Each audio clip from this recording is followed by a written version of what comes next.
françaisdanslemonde.fr. Inscrivez-vous à la newsletter hebdomadaire de votre radio sur françaisdanslemonde.fr. Notre média accompagne tous ceux qui se préparent, qui vivent ou qui ont vécu la mobilité internationale. Déjà 2000 interviews disponibles sur françaisdanslemonde.fr. Je suis Gauthier Seyss et j'ai le plaisir de vous emmener pour un tour du monde en 10 minutes avec Julie Droussin qui est actuellement en Belgique. 10 minutes. Le podcast des Français dans le monde. françaisdanslemonde.fr. Et si on faisait un brin de voyage, mais sans avion, ça veut donc dire 4 ans et demi sur les routes du monde avec son compagnon. Elle s'appelle Julie, elle est avec moi. Bonjour Julie. Bonjour Gauthier, merci pour l'invitation. Je suis content de te retrouver puisqu'on s'était déjà parlé il y a 2 ans. Tu avais fait à l'époque 3000 km pour la biodiversité, t'étais venu présenter le projet. Ça s'est bien passé ? Oui, super, c'était une très belle expérience, mais pour le coup, c'était un peu plus court que ce que je vais faire maintenant. C'était sur une durée de 2 mois à travers les routes du sud de la France, mais c'était top, ouais.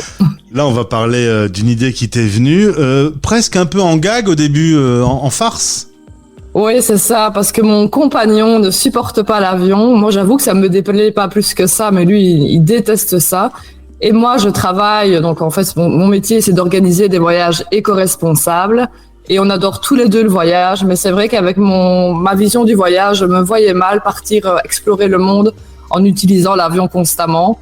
Et donc, c'est là que j'ai eu cette idée-là, un peu pour rigoler au début. Je lui ai dit, si on partait sans avion faire le tour du monde, il a rigolé, on a rigolé. Et finalement, c'est depuis ce moment-là qu'on est parti dans le projet et qu'on a tout planifié. Alors, tu es d'origine belge, du côté de Liège. Tu as donc ce métier qui est quand même assez pratique, vu qu'une fois que tu as une connexion Internet et un ordinateur, tu peux finalement travailler. Oui, mais ça a pris des années avant que mon activité se mette vraiment en place et du succès. J'aurais pas pu faire ça dès le début, mais ça a pris de l'ampleur et c'était un peu le but de ce métier-là. Je voulais absolument créer un métier qui me passionne de un et qui puisse me permettre d'explorer le monde. Et puis tu peux même dire que quand tu voyages, c'est presque pour le boulot du coup, quoi, pour préparer. Ouais, c'est un peu... Tout se mixe un peu, ma passion pour le voyage et le travail aussi, parce que dès que je vais visiter un nouveau pays à l'occasion de ce tour du monde, je vais pouvoir, malgré moi, je vais quand même prendre des notes, je vais noter toutes les bonnes adresses et ça va vraiment m'aider à perfectionner encore plus mes services. Alors ça s'appelle unbrindevoyage.com. Du coup, tu as créé sur ton propre site une page concernant ce tour du monde sans avion. C'est une longue aventure qui se prépare. Comment on se prépare en vrai ? Une fois qu'on a l'idée et qu'on dit c'est complètement un petit peu dingue comme projet, mais pourquoi pas ? Après, c'est quoi techniquement ? On se renseigne, on achète des bouquins, on surfe sur Internet ? En fait, je fais un peu tout à la fois, ce qui fait que j'ai l'impression qu'on n'est pas encore vraiment préparé alors qu'on part dans 3 semaines. En fait, j'ai pris des informations sur comment me rendre d'un pays à l'autre sans l'utilisation de l'avion. J'ai également préparé un dossier assez clair avec un itinéraire à suivre pour ne pas non plus partir dans tous les sens. À côté de ça, j'ai essayé de développer un brin de voyage pour pouvoir travailler tout en voyageant.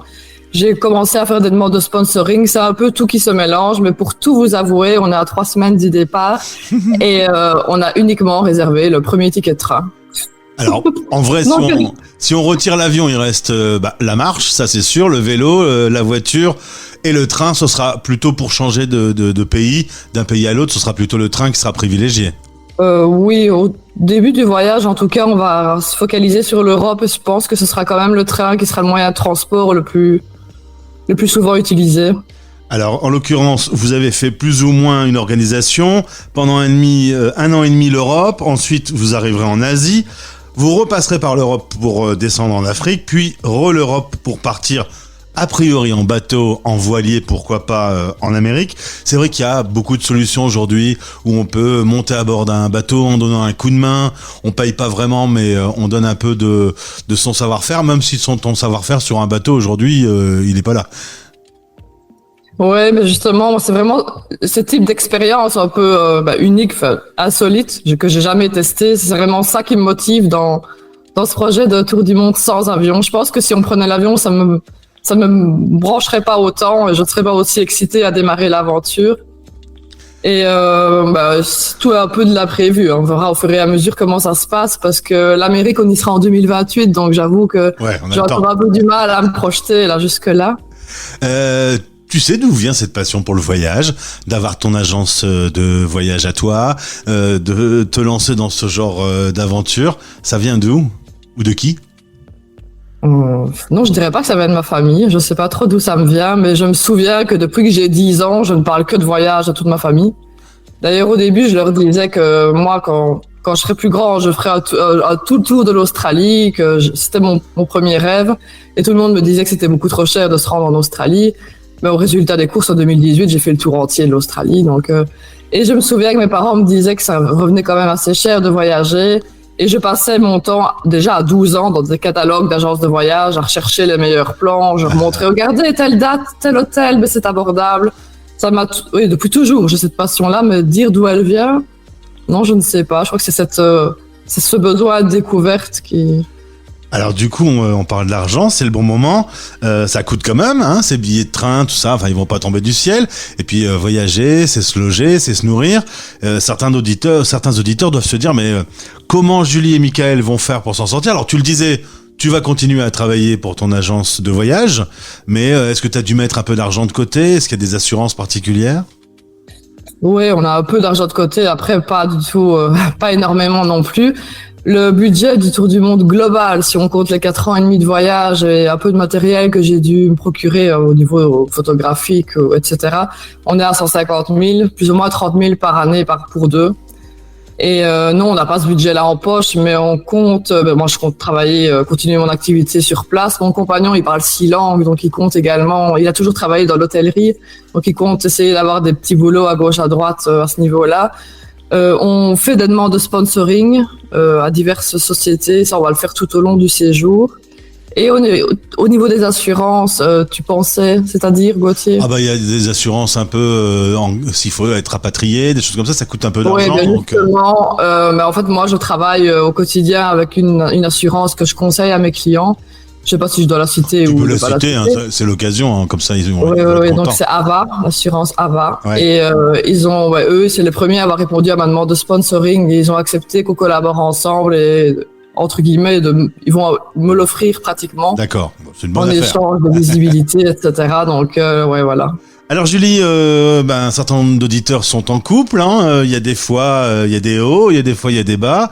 On s'engueule un petit peu, on va faire un tour et on vient retrouver l'autre. Alors là, vous serez à deux pendant 4 ans et demi.